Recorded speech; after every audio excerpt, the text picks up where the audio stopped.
जय शिवराय मित्रांनो, आजपासून आपण चालू करू आहोत नवीन ब्लॉगसाठी. तर आज आहे आपल्या ब्लॉगचा पहिला दिवस. काही गोष्टी पुढं मागं होतील, समजून घ्या भावांनो. तर जाऊ आपण आपल्या किचनमध्ये.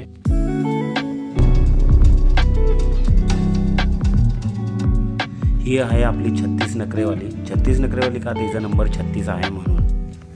चला तर मग आपण आलेलो आहोत किचनमध्ये. हा विकास भाऊचं काहीतरी गडबड चाललंय. हा बघा कसा बसलाय नशेमध्ये, पण नशेमध्ये नाही हा तर परफेक्ट गोष्टीमध्ये आहे. विकास भाऊ आणि यांचं डिस्कशन चाललं होतं काय बनवायचं. कांदा पोहे रेडी आहेत, बघू शकता गरम गरम. चला तर मग कांदा पोहे त्यानं खाऊ आपण. मॅडमसाठी कांदा पोहेची प्लेट भरून घेतले, पण मॅडमने आधीच ताव मारायला घेतलाय. चला हिला खाऊ द्या, आपण आपली प्लेट पूजा करून घेऊ. बघू शकता गांधीजींची 3 माकडं कशी बसली त्या लाईनमध्ये.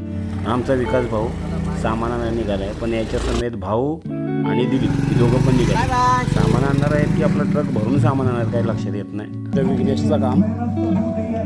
स्विमिंग पूल बघू शकता,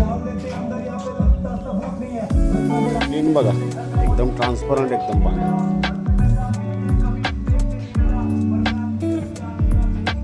आणि या स्विमिंग पूलचं श्रेय फक्त विघ्नेशला. कामाची क्वालिटी देतो, पण आळशी पक्का आहे. झोपल्याच्या नंतर कुंभकरण बारा. आपल्या कस्टमरचं मॉर्निंग वर्कआउट चालू आहे. हे आपले कस्टमर आहे, यांचा टाइमपास चाललेला आहे. आणि हा बघा दादा लहान मुलांसाठी बनवलं, पण इथं हा बसला. तर भेटू आपण पुढच्या ब्लॉगमध्ये. आजचा ब्लॉग कसा वाटला कमेंटमध्ये सांगा, आणि पेजला फॉलो करायला विसरू नका.